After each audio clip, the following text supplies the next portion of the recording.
بسم الله الرحمن الرحيم الحمد لله رب العالمين والصلاة والسلام على سيدنا محمد وعلى آله وعلى أصحابه أجمعين أما بعد. Allah subhanahu wa ta'ala, comme vous le savez mes frères et sœurs, a légiféré pour le croyant et la croyante d'effectuer chaque jour 5 prières. Lorsque le croyant médite, il verra qu'Allah subhanahu wa ta'ala n'a pas cessé de demander aux serviteurs de réciter dans chaque unité de prière Surat al-Fatiha.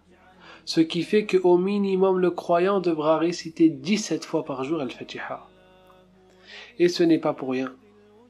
Car comme Al-Hasan al-Basri, rahimahullah, ce grand imam, a dit, Allah subhanahu wa ta'ala a déposé les sciences des livres qui nous ont précédés dans le Coran. Puis, il a déposé les sciences du Coran dans les sourates al-Mufassal. Puis, il a déposé les sciences contenues dans ces sourates dans Surat al-Fatiha.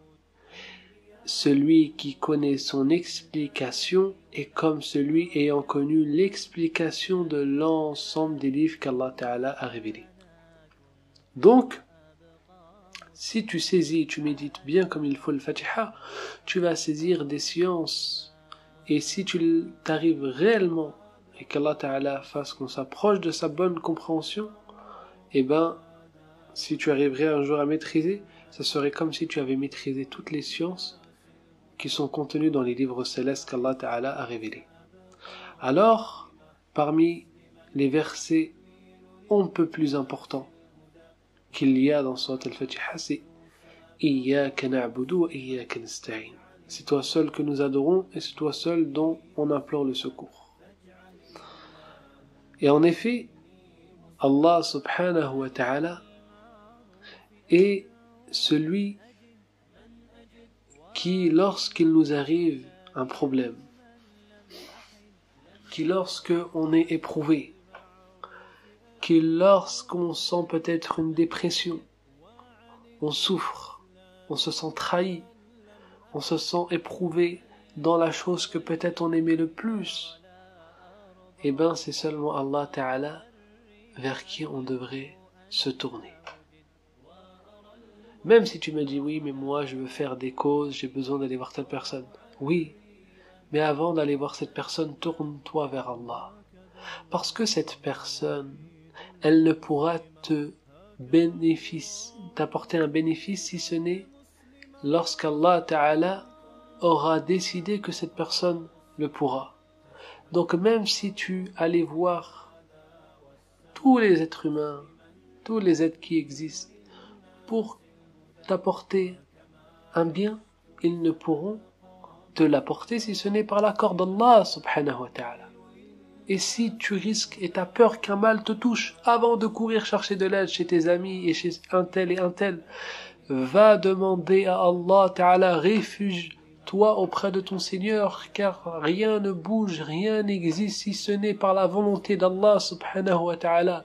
Donc tu ne pourras repousser un mal si ce n'est par l'accord d'Allah subhanahu wa ta'ala. C'est pour cela qu'Ibn Abbas radiallahu anhu, il dit dans un hadith qui est rapporté dans Sahih Tirmidhi, que le Nabi sallallahu alayhi wa sallam, il dit, qu'il lui a dit Ibn Abbas, quand tu as besoin d'aide, demande-la à Allah.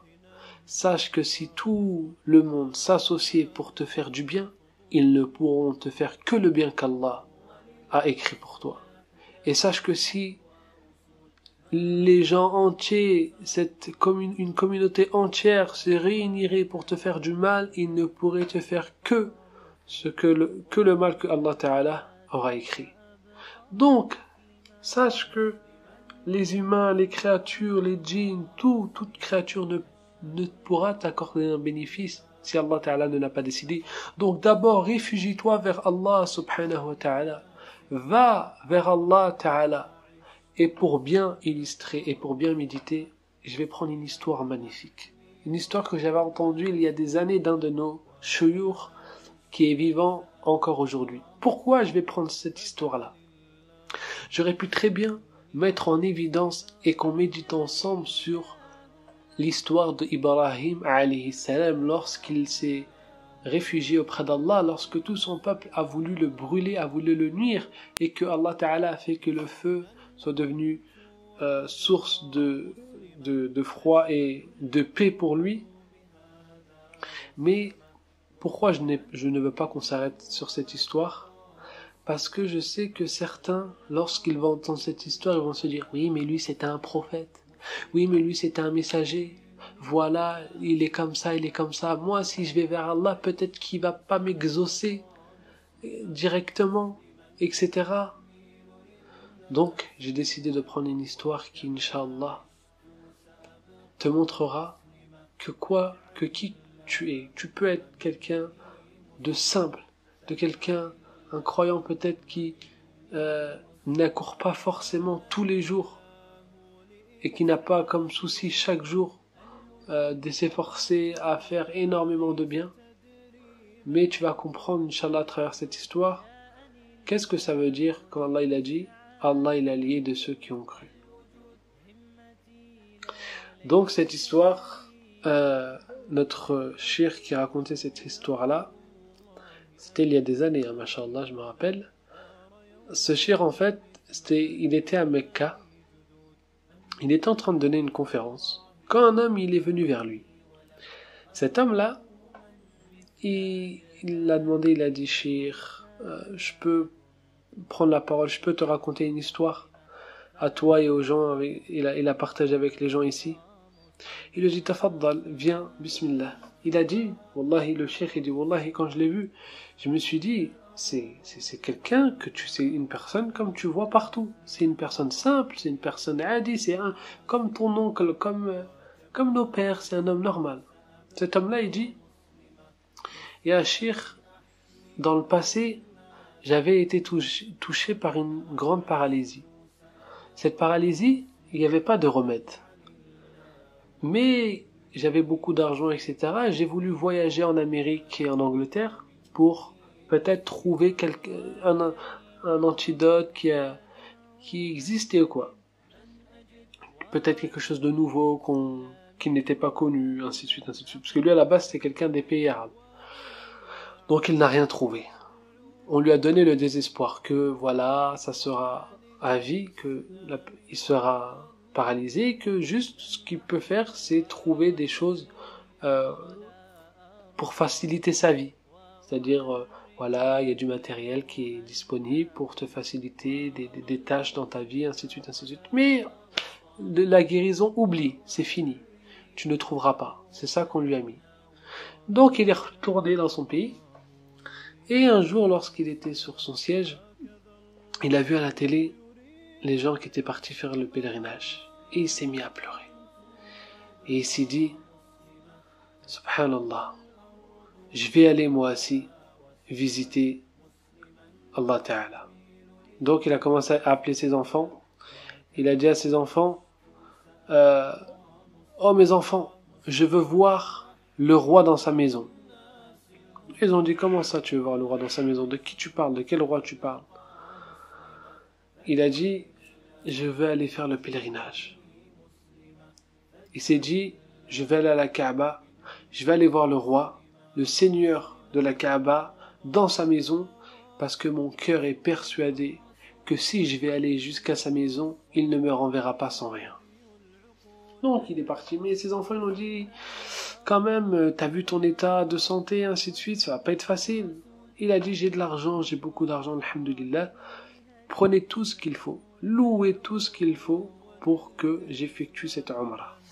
Donc, il a pu y aller. Lorsqu'il est arrivé là-bas, il a demandé qu'on le fasse entrer dans Mecca, puis qu'on l'emmène jusqu'à la Kaaba, puis on l'a déposé pas loin en face de la Kaaba. Il a dit, approchez-moi du mur et laissez-moi. Et pendant 1 heure, il a commencé à invoquer Allah Ta'ala, en pleurant, il dit, comme il disait au shir, je l'ai invoqué avec mon dialecte. Je disais, par Allah, je ne m'en irai de ta maison que sur mes pieds ou à la tombe. En gros, il disait à Allah subhanahu wa ta'ala, ya Allah, soit je repars en étant guéri, en étant plus paralysé, ou alors je vais te supplier Allah jusqu'à que tu prennes mon âme et qu'on m'emmène à la tombe. Alors il a commencé à pleurer, mais il avait l'yaqin, il avait la certitude qu'Allah subhanahu wa ta'ala, celui qui gère tout, allait le secourir. Et il ne faisait que de répéter pendant une heure. Il a dit, d'un coup, je commençais à avoir mal à la tête, mais vraiment beaucoup. Parler à cause des pleurs, à cause du fait qu'il crie, et ainsi de suite. Il a dit, j'ai commencé à m'assoupir sur mon bras, et j'ai commencé à dormir un tout petit peu. Il a dit, j'ai eu une vision. Il a dit, j'ai entendu une voix. Qu'est-ce qu'elle lui disait, cette voix? Elle lui disait 2 phrases. Lève-toi et marche. Puis il l'entend une deuxième fois. Lève-toi et marche. Puis il dit que je commence à entendre plus fort. Lève-toi et marche. Et d'un coup, il a entendu sous un cri, lève-toi et marche. Et il s'est réveillé en sursaut. Il a entendu, lève-toi. Il s'est levé. Il a dit marche. Il a entendu marche. Il est parti jusqu'à la Kaaba. Il a touché la Kaaba. Et il s'est rappelé que il était avant ça paralysé. Et alors il a commencé à pleurer. Il lui a dit, Ya Malik, ô roi, en interpellant Allah, je jure que tu ne déçois pas ceux qui se réfugient auprès de toi et qui s'en remettent à toi. Regarde et médite. Un homme, comme le shir disait, un homme simple, un musulman c'était un musulman qui travaillait, qui avait une vie simple, qui avait des enfants, qui n'était pas forcément quelqu'un qui faisait énormément de choses par rapport à la religion. Non, c'était quelqu'un de simple, mais il s'est réfugié et il avait la certitude envers Allah Ta'ala. Regarde Allah Ta'ala comment il l'a récompensé et comment Allah Ta'ala il l'a secouru. Alors que les hommes ils lui disaient non, les docteurs spécialistes, ils lui disaient il n'y a pas de remède pour toi, c'est fini. Et lui, il s'en est remis totalement avec Allah, car il savait qu'Allah Ta'ala est capable de toutes choses, que rien ne limite Allah, pas même les lois physiques. Allah Ta'ala, il fait ce qu'il veut. Donc toi aussi, réfugie-toi auprès d'Allah Ta'ala. Même si tu es triste, même si tu te sens seul, même si pendant les moments que tu écoutes cet audio, tu ressens comme un état où tu es en dépression, comme si tu étais triste, comme si tu ressentais un désespoir dans certaines choses. Peut-être que tu as perdu quelqu'un et tu te dis plus jamais j'aurai quelqu'un comme ça dans ma vie, ou ainsi de suite. Ne désespère pas, invoque Allah Ta'ala. C'est seulement Allah qui pourra t'aider. Allah, il est capable de toutes choses. Allah, il est généreux. Et ne pense pas que tu es loin d'Allah. Ne pense pas que ton état ne mérite pas qu'Allah Ta'ala t'aide. Non, pense du bien de ton Seigneur. Pense du bien d'Allah. Allah, il est généreux. Allah, il est bon. Allah, il est noble. Invoque-le et Allah Ta'ala sera avec toi. Médite sur cela. Subhanak Allahumma wa bihamdik. Ashhadu an la ilaha illa ant. Astaghfiruka wa atubu ilayk. والحمد لله رب العالمين.